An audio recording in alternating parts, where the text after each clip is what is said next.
बिस्मिल्लाहिर्रहमानिर्रहीम, अस्सलाम वालेकुम। बोलो फरीद रईस के साथ। पाकिस्तान तहरीक इंसाफ ने अक्टूबर 2022 के अंदर यह फैसला किया कि एक लॉन्ग मार्च किया जाए, जिसका आगाज लाहौर लिबर्टी चौक से हुआ और उसके बाद यह फैसला था कि इस मार्च को पाकिस्तान तहरीक इंसाफ इस्लामाबाद तक लेकर आएगी। लेकिन वजीराबाद के मकाम के ऊपर पीटीआई के चेयरमैन इमरान खान के ऊपर एक कातलाना हमला होता है और इस कातलाना हमले के अंदर वो जख्मी होते हैं। जख्मी होने के बाद अस्पताल जाकर इलाज कराते हैं और इस मार्च को कुछ टाइम के लिए मौखर किया जाता है, लेकिन बाद अज़ा शाह महमूद कुरैशी की सरबराही में इस मार्च को दोबारा जारी रखा जाता है, जो कि पिंडी में आकर इख्तिताम पजीर होता है। इमरान खान गिरते हैं, गिरकर फिर उठ खड़े होते हैं और उठ खड़े होकर निजाम से बाहर निकलने की और इस निजाम को गिराने की बात करते हैं। पाकिस्तान तहरीक इंसाफ की जानिब से पंजाब और केपी के असेंबलियों की तहलील की बात होती है और यह तहलील की बात इसलिए की जाती है कि क्योंकि पीटीआई यह समझती है कि मौजूदा हुकूमत इस काबिल नहीं कि इस मुल्क के हालात को बेहतर कर सके। इस मुल्क की मईशत का मसीहा पाकिस्तान तहरीक इंसाफ खुद अपने आप को समझती है और असेंबलियों की तहलील और कौमी असेंबलियों से इस्तीफे की बात इसलिए की जाती है ताकि मुल्क में जल्द अज जल्द आम इंतखाबात की राह हमवार की जाए। लेकिन दूसरी तरफ जो मौजूदा हुकूमत है वो ये समझती है कि आम इंतखाबात अपने वक्त पर होंगे, मुल्क डिफॉल्ट नहीं होगा, IMF प्रोग्राम पूरा होगा और आम इंतखाबात अपने मुकर्रर वक्त पर ही होंगे। लेकिन इस तमाम बातों के साथ साथ हम देखते हैं कि पीटीआई चेयरमैन इमरान खान के ऊपर हमले होने के बाद बहुत सारे सवाल जन्म लेते हैं। FIR ना कटने का गिला इमरान खान साहब करते हैं उस पंजाब के अंदर जहां पर पंजाब में पाकिस्तान तहरीक इंसाफ की अपनी हुकूमत, उनका अपना वजीर आला चौधरी परवेज इलाही, उनकी मौजूदगी में भी खान साहब कहते हैं कि कोई इससे भी ज्यादा बड़ी ताकत है जो कि हमारी मतलब और हम जिस तरह की FIR कटवाना चाह रहे हैं वह FIR नहीं कटती है। इस हमले के बाद बहुत सारे सवालात पैदा होते हैं। मुलजिम नवेद की जानिब से एतराफी बयान, उसकी लीक होने वाली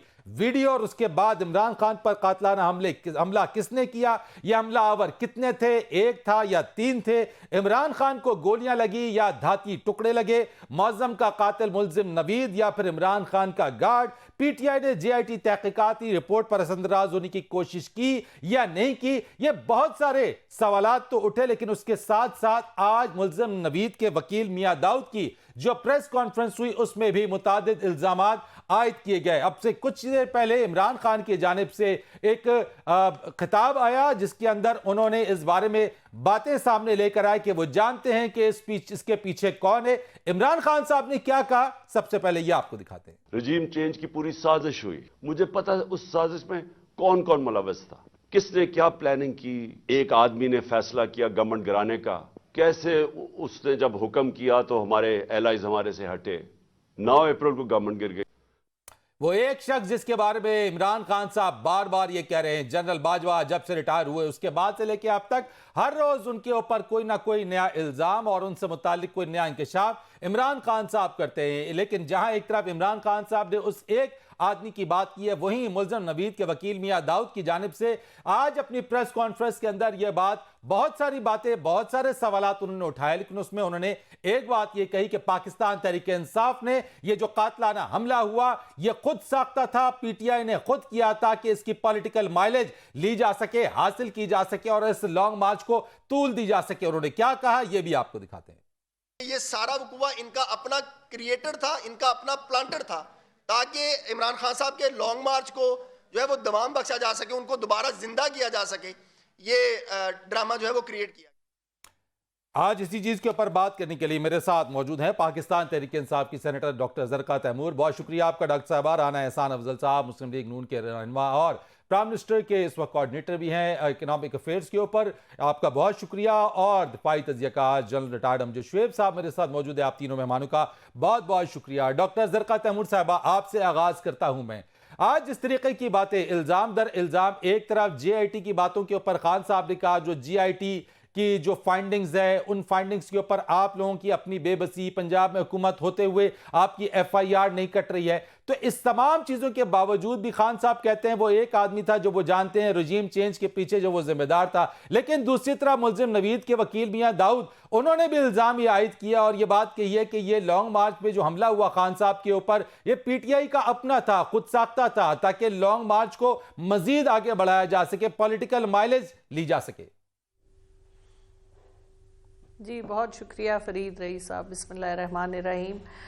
देखिए जी, वो कहते हैं शेर है कि झूठ बोला है तो उस पर कायम भी रहो। बात ये है कि ये जो हमारे इस वक्त बैठे हैं 13-14 पार्टियों की जो एक मिक्स फ्रूट चाट बनी हुई है, अचार इनका बिकता नहीं है। किस किस किस्म का इन्होंने चूरन बनाया है। पहले तो इन्होंने कह दिया कि इमरान खान साहब पे हमला हुआ ही नहीं है, झूठ है।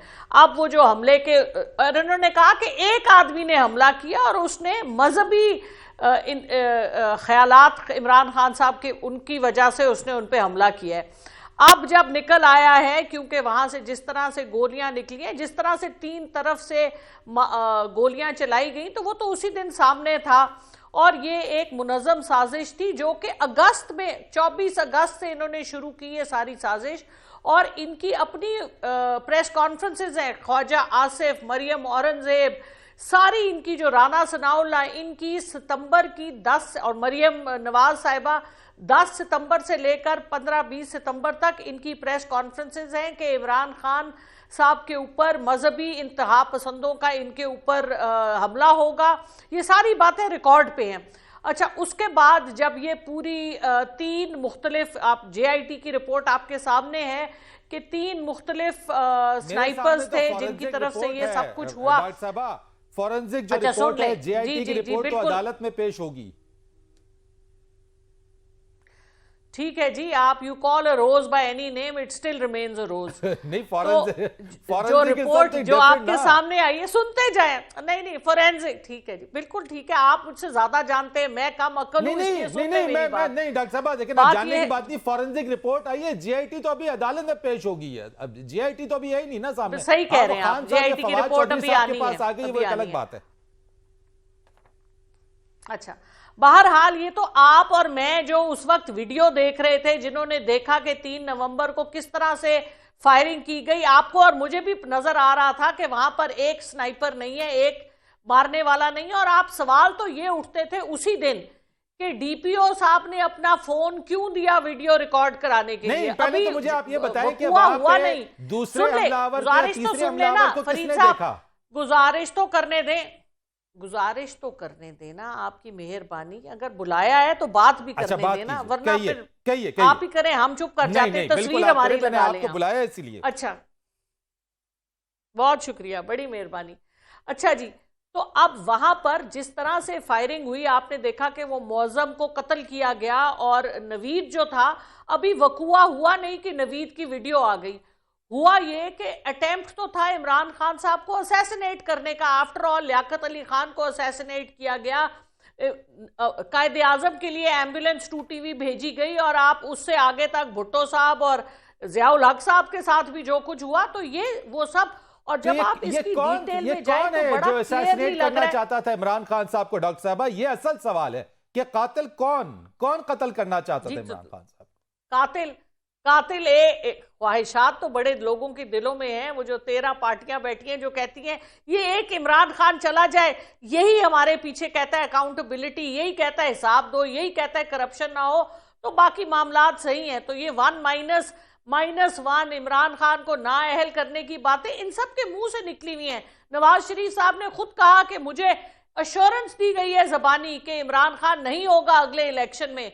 अरे ये सब बातें आप भी जानते हैं और हम भी जानते हैं, लेकिन आपकी टेलीविजन एक बात करना चाहता हूं मैं, फिर प्रोग्राम राणा साहब की ना तरफ आ जाऊंगा। बांधो। मेरी एक और सुन लीजिएगा कि मुलजिम के जो वकील है उन्होंने इल्जाम आयद किया है कि हमले से 1 रोज पहले सेनेटर एजाज चौधरी साहब को मालूम था, उनको पता था वक़ुआ कहां पे होना, लेकिन JIT ने उनको शामिल तफ्तीश नहीं किया, उनसे तफ्तीश नहीं की गई है। राणा जो इस वक्त सेनेटर एजाज चौधरी साहब है, उनसे पूछा जाए। अच्छा, आप इन दाऊद साहब की भी कहानी सुन लें।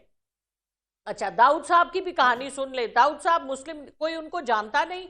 दाऊद साहब मुस्लिम लीग नून के पुराने वर्कर हैं। आप मुझे बताएं, कल को कोई वकील भी खड़ा हो जाए, उसकी PTV पे आप नशर करेंगे उसकी खबर, जिस तरह से उस दिन ये कौन था जो इन सब के पीछे, कौन है जिसने उसकी प्रेस कॉन्फ्रेंस कराई, कौन है जिसने DPO को कहा अपना फोन दो वीडियो के लिए, कौन है जिसने ये सारा कुछ प्लांट कराया, कौन है जो उस दिन गुजरावाला में था, जरा ये तो पता करें। आपके जो बड़े हैं जिनके पांव की चाप से लोगों के दिल धड़कते हैं, खौफ के मारे छुप जाते हैं, जबान से लफ्ज नहीं निकाल सकते, हम आपके प्रोग्राम पे इसलिए नहीं बोलना चाहते कि आपका प्रोग्राम ना बंद हो जाए।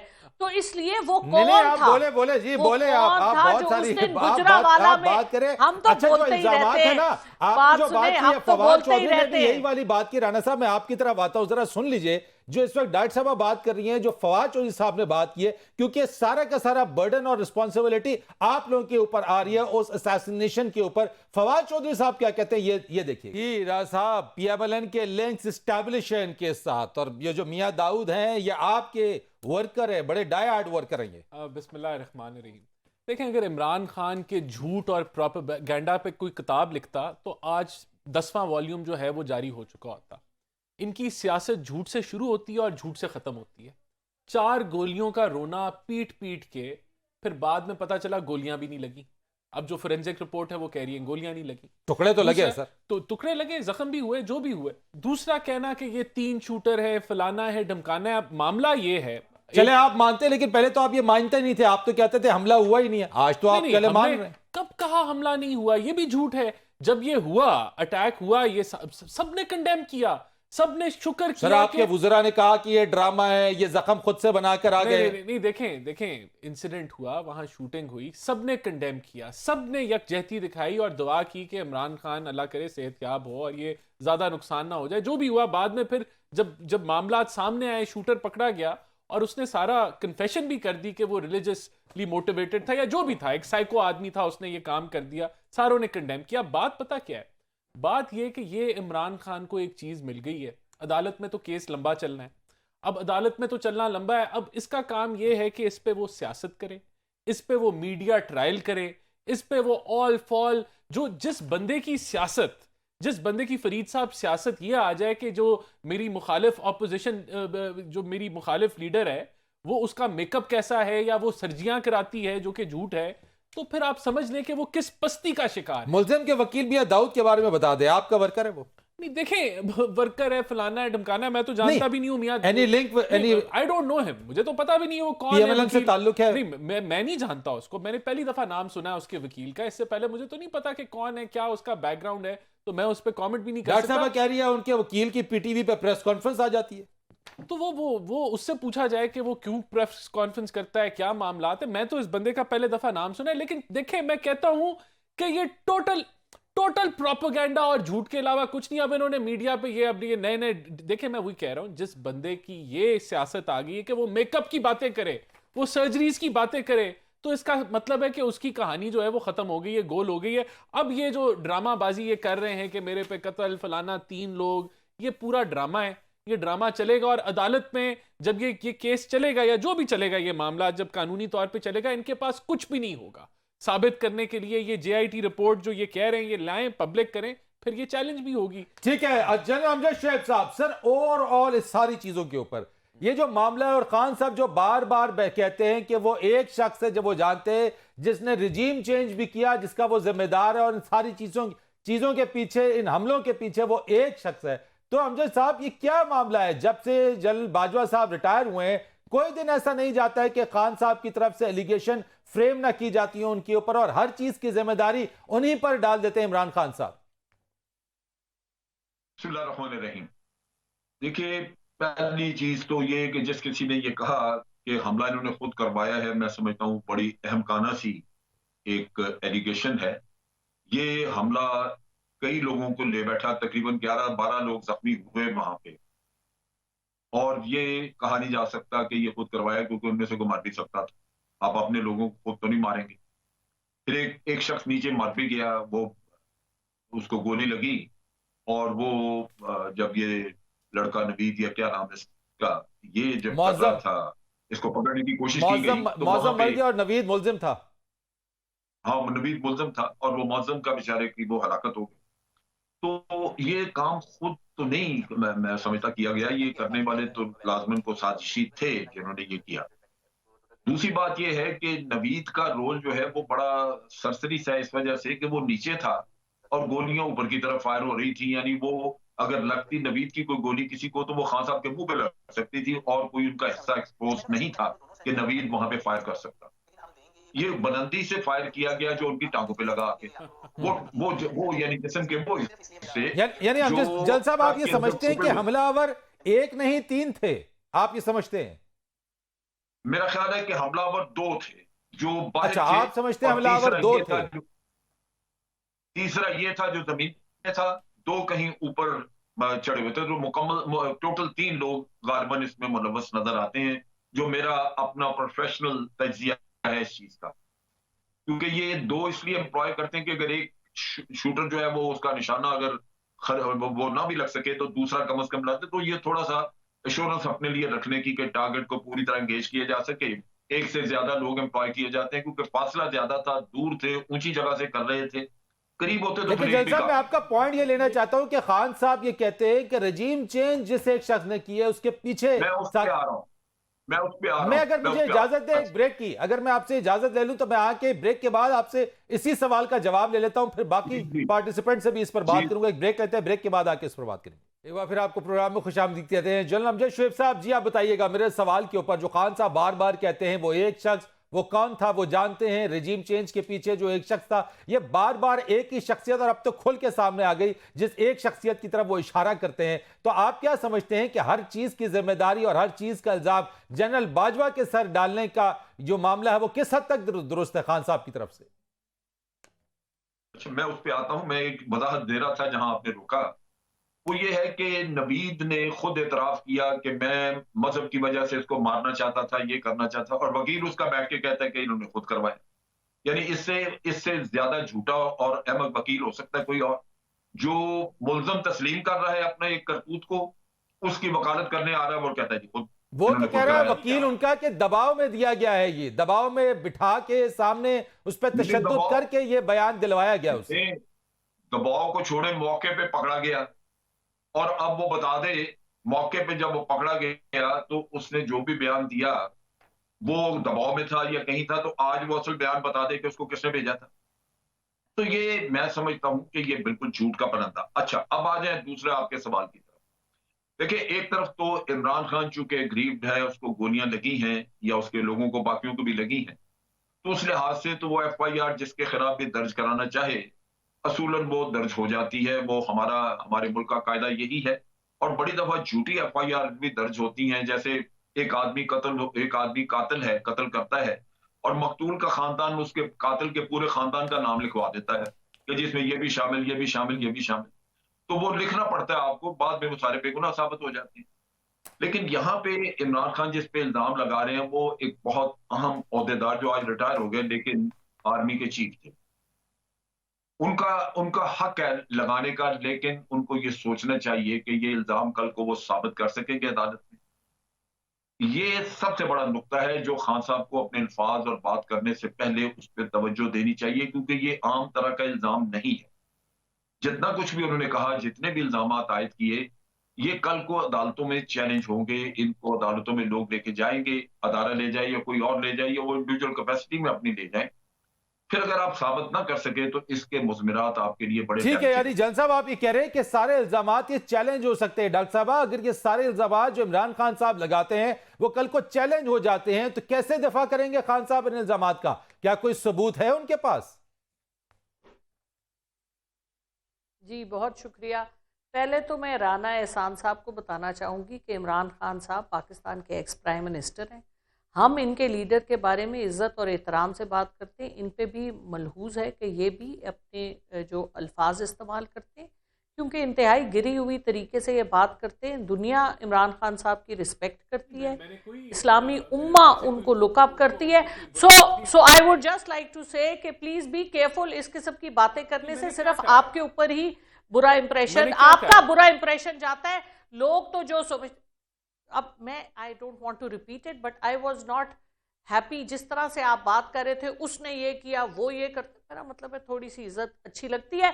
इंसान खुद इज्जत वाला होता है तो दूसरों की डॉक्टर साहब जवाब पे आएगा, ये इल्जामात को खान साहब कैसे प्रूफ करेंगे? जी जी बिल्कुल बिल्कुल। देखिए मेरी बात सुने, इल्जामात तो हम पे जिस तरह रोजाना लग रहे हैं, अभी ये जो राना एहसान साहब हैं, जो इन्होंने इल्जामात इमरान खान साहब पे लगाए, इनको प्रूव करे ना। तो जो जनरल बाजवा साहब का जिक्र हो रहा है, देखिए सब कुछ ये जब काम किए जाते हैं तो उनके जो खुमियाजे, जब पूरा मुल्क भरता है, जब मुल्क को आपने इस दलदल में फेंक दिया, 6% ग्रोथ से लेस देन 1%, पाकिस्तान जैसा मुल्क जिसके ऊपर इतना बड़ा कर्जा भी नहीं है, लेकिन हम डिफॉल्ट की स्टेज इन्हीं जनरल बाजवा साहब की तारीफ और तौसीफ भी होती रही डॉक्टर साहब। खान साहब इन्हीं जनरल बाजवा साहब की तारीफ करते थे, एक्सटेंशन एक मर्तबा दी, ताहयात तौसीफ देने के लिए भी तैयार थे 100 दफा, देखे एक्सटेंशन भी दे दी। तो फिर जो देखें जो अमाल हैं आपके, जो action speak louder than words, वो किन लोगों को जब अरकान को मुनहरिफ कराया गया, जब जरदारी साहब सिंध हाउस में बैठ के 20-20 करोड़ की बोली लगा रहे थे, तो उन 20 अरकान ने क्या कहा कि हमें किसने कहा हमें डायरेक्ट फोन कॉल्स आ रही थी। एमक्यूएम वाले रोज आपको क्या कहते हैं जी, डॉक्टर साहब चले अब तो बाजवा साहब नहीं है ना, लेकिन अब भी आपके बहुत सारे अरकान पंजाब असेंबली वजीर आला पंजाब को एतमाद का वोट देना नहीं चाहते, अब तो वो नहीं है। देखिए माजरत के साथ, जो लोग किसी के मरहूने मिन्नत आए होते हैं, सियासत में आए या कहीं और आए, जब आप फरीद रईस साहब, अगर आप मुझे कोई पोजीशन देते हैं और मैं उस पोजीशन पे बैठी हूं, तो क्या मैं फरीद रईस की बात सुनूंगी या मैं जनरल अमजद शुएब की सुनूंगी? जो लोग सियासत में हैं ही किसी और की वजह से, तो वो उन्हीं का हुक्म बजा लाएंगे ना। मैं नाम नहीं लेना चाहती, लेकिन आप भी जानते हैं, हम भी जानते हैं। तो ये जो पाकिस्तान में सियासत की जो खिलवाड़ मचाई हुई है और पूरे पाकिस्तान का मुस्तकबिल दाव पे लगाया हुआ खेलों के लिए, यानी ये एक इंटेलिजेंस ऑपरेशन है पाकिस्तान में जो होता है, जिसमें कभी इस मोहरे को इस्तेमाल किया, कभी इसको, इसका जो नतीजा है वो ये है कि मुल्क को आपने घुटने टिका दिए और हम किसी के आगे खड़े होने के लायक नहीं रहे। दुनिया हमारा मजाक उड़ा रही है कि तुम्हारा अपना ही दुश्मन अंदर सारे बैठे हैं, बाहर वालों ने तुम्हें क्या कहना है। वो वाली तो बातें अब वक्त आ गया है, हम सारे को कह रही हैं। आज आप मौजूदा हुकूमत, आपकी जमात अगर आज एमक्यूएम की यूनिफिकेशन की बात करती है, आज आपकी जमात अगर बैक पार्टी के लोग अगर पीपल्स पार्टी में जाने पर तनकीद करते हैं, तो 2018 से पहले वही बहुत सारे लोग आपकी जमात में भी उड़ उड़ कर आते थे, आपको भी सपोर्ट थी, जहांगीर तरीन साहब के जहाज भर भर कर आते थे और वो सारे लोग आपकी जमात में जो है वो शामिल होते थे। राना साहब मुझे आप बताइए कि आप इस वक्त जो है वो आपकी हुकूमत के ऊपर कहा जा रहा है कि आखिरी बात ये है कि ये 70 साल के बराबर, चले मैं आता हूं ना साहब, मुझे बता दें आपकी गवर्नमेंट मुश्किल फैसले आपकी गवर्नमेंट के ऊपर कहा यह जा रहा है कि आप लोग नहीं चाहते, आप लोग खान साहब को आउट करना चाहते हैं, उनको नाअहल कराना चाहते हैं, इसीलिए आप लोग मुश्किल फैसले भी नहीं ले रहे। देखिए सबसे पहले तो मैं जनरल साहब की एक बात को रिस्पॉन्ड करना चाहता हूं। उन्होंने उनको कहा केयरफुल होना चाहिए कि कोर्ट में साबित उनको करना होगा इमरान खान को ये सारे मामला। वो कोर्ट में तो साबित करना ही नहीं चाहते, वो तो ड्रामा करना चाहते हैं मीडिया पे, वो तो सियासी फायदा लेना चाहते हैं जितना अरसा वो खेल सकते हैं। आपने आलमी साजिश का ड्रामा नहीं देखा, किस तरीके से अवाम को रटाया और उसके बाद कह दिया कि मैं अमेरिका को तो ब्लेम ही नहीं करता जो है आलमी साजिश के लिए। इसी तरह आपके 35 पंक्चर वाला जो मामला था वो साबित करना था इमरान खान ने, उससे तो सियासी मुफाद देना था। अब आपका सवाल कि आपकी गवर्नमेंट चाहती है कि खान साहब को आउट करके उसके बाद सारी चीजों हमारे पास कौन सी पावर है कि हम खान साहब को आउट करें? अगर खान साहब को आउट किया तो अदालतें आउट करेंगी, और खान साहब ने बड़े ऐसे कारनामे किए, उनके जो अमाल हैं अल्हम्दुलिल्लाह वो आउट होने वाले हैं। उनको भी पता है कि वो आउट होने वाले हैं, इसलिए वो कहते हैं मैं आउट होने लगा हूं, ये मुझे करने लगे कि, लेकिन हम नहीं करने लगे। हमारे जराये के मुताबिक आपकी हुकूमत इस वक्त पॉलिटिकल जो कमिटमेंट है वो लेना चाहती है कि कमिटमेंट दें कि खान साहब नहीं होंगे अगले सेटअप के अंदर, तो फिर हम मुश्किल फैसले लेंगे, क्योंकि अगर एक बार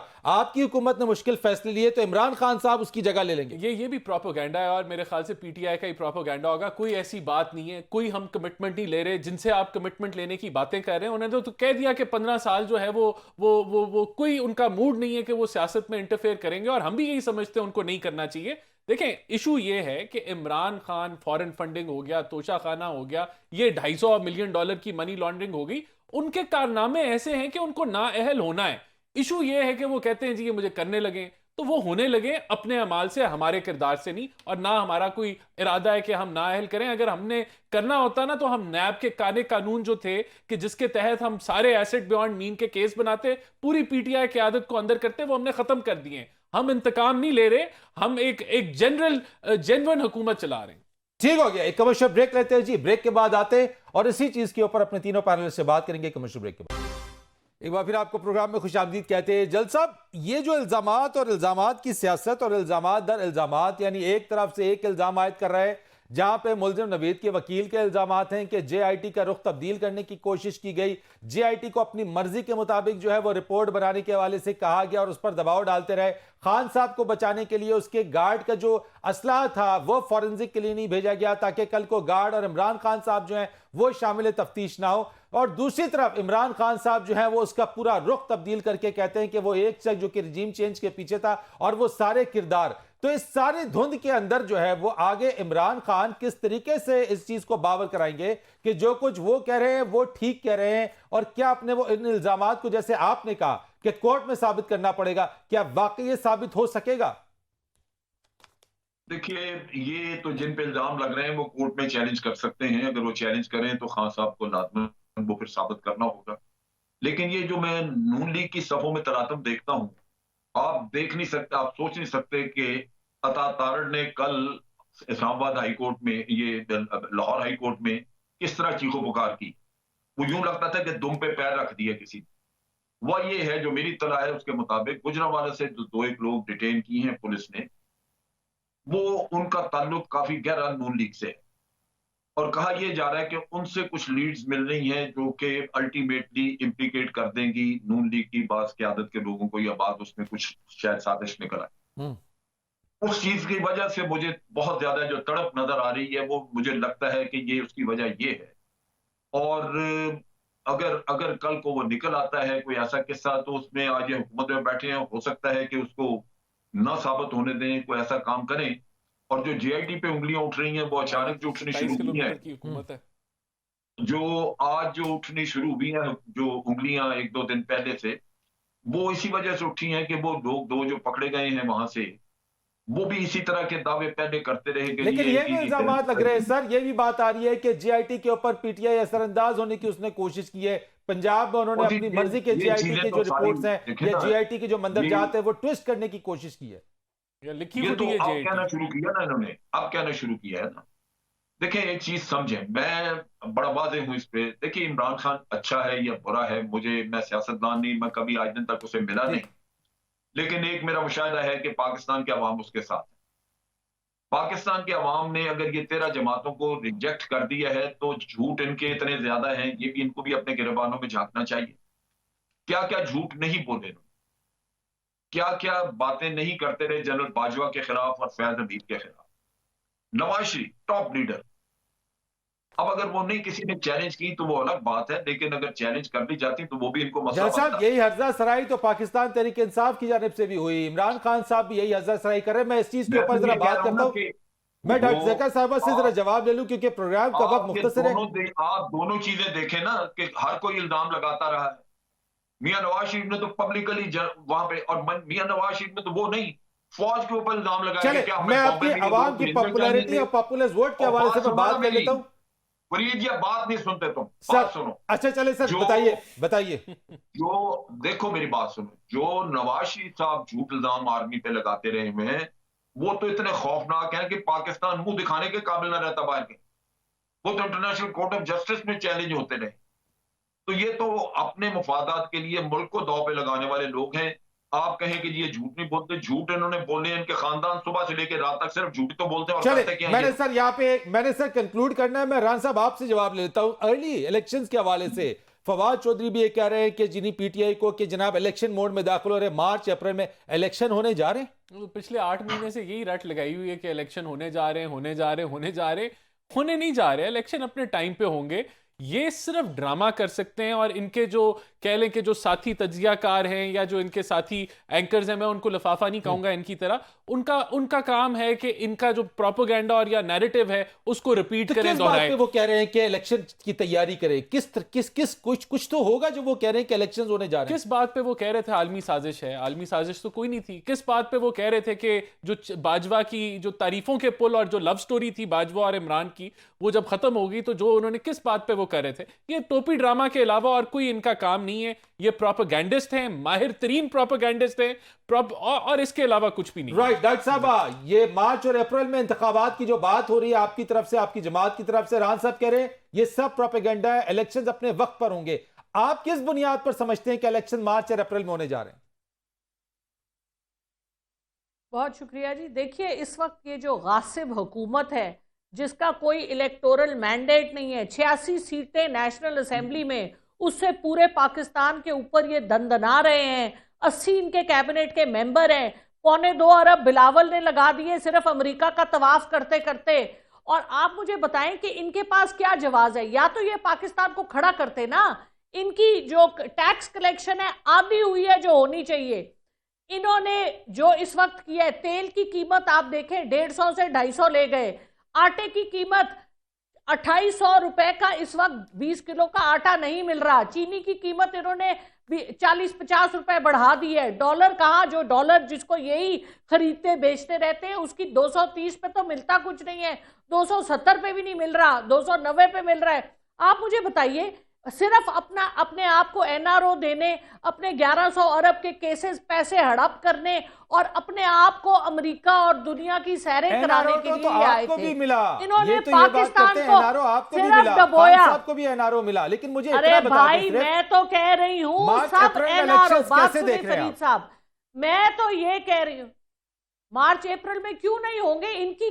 इनका क्या जवाब है इस वक्त हुकूमत में बैठने का? यही पूछना चाहता हूं, कैसे होंगे? डुबोने के लिए ही आए हैं, हर भारी क्यों कैसे होंगे? होने के लिए तो साल पहले होने चाहिए थे, जब इन्होंने वोट ऑफ जाली नो कॉन्फिडेंस लेके आए, पैसे खरीद के लोगों को सिंध हाउस में बैठ के अरबों रुपए लगा के, सिंध हुकूमत के पैसे लगा के, आप बताइए इनका क्या जवाब है, क्या बेसिस है इनके पास? आपके पास कोई लीड है कि मार्च और अप्रैल में इलेक्शन होंगे? डॉक्टर साहब ये मैं सुनना चाहता हूं, बस होने को तो बहुत कुछ होना चाहिए था आपके मुताबिक, लेकिन मार्च अप्रैल में इलेक्शन कैसे होंगे? वेरी शॉर्ट, इन 10 सेकंड मुझे बता दीजिए। जिन्होंने जो इनको लाए हैं वही कराएंगे ना, और कौन कराएगा? अच्छा जी, चले, बहुत शुक्रिया आपका डॉक्टर साहब, आप ये कह रही हैं जो इनको लाया है वही कराएंगे। अच्छा, बहुत शुक्रिया डॉक्टर ज़रकत तैमूर साहब, बहुत शुक्रिया आपका। जिल अमजद शेख साहब आपका बहुत शुक्रिया, राना एहसान साहब आपका बहुत शुक्रिया। फरीद रईस को इजाजत दीजिएगा। अल्लाह हाफिज़।